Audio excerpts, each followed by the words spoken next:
Well, everyone, this is my STEM Fair project on computer science. My time in computer science at McKinley Tech. Overview of projects. I chose these two projects to show basically the change in difficulty from my junior year and my senior year in coding. So the two projects demonstrate basically my growth in SC computer science by expressing how the content between my junior and senior year are vastly different, while also being more complex and challenging. Detailed overview of the first project. So I created a strategy game. I was tasked with creating a strategy game, um, known from a website called Scratch. It's basically a block-based visual program website. The game was written in a block-based JavaScript language. It was fun, enjoyable basketball game that me and a friend created for our midterm assignment. It creates a quick gameplay where players can try out the gameplay of a block-based language programming site. The coding techniques I used were JavaScript, but it was code-based, but it was block-based, which just allows the user to drag and drop without the risk of the code being messed up.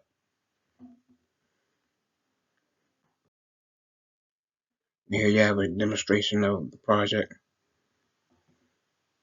You guys are able to click on detailed overview of the second project. So this project is an assignment in Adhesive, which is a platform that teaches students basically the basics and advanced metrics of coding. The language is in JavaScript, but this is hard coding that you actually have to type in. So you actually have to know like booleans, loops, arrays. This assignment I found was very difficult for me to complete. Topics that I covered were mainly if, else statements and strings. Here you have a demonstration of the second project with the link you guys can click on as well. So comparison of projects. These projects have a little similarity between one another. They're still of JavaScript language, and you can see the end result on both sides of what you coded.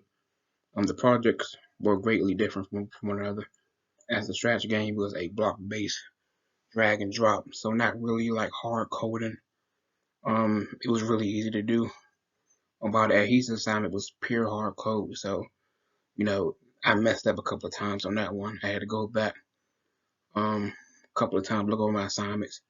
It took me a couple of hours to complete, um, but it was fun. It also gave me the acknowledgement that I was able to understand the concepts that were being taught. The two projects show my growth in code as a showcase how I transitioned from my block-based coding project to a project that requires actual hard coding that you would find software developers actually making. Reflection on my coding career at Tech. Most important things I learned were attention to detail.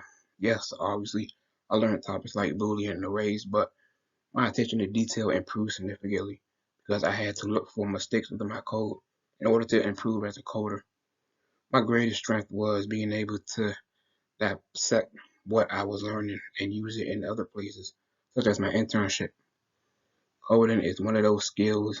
Also, coding is one of those skills that you can carry really anywhere.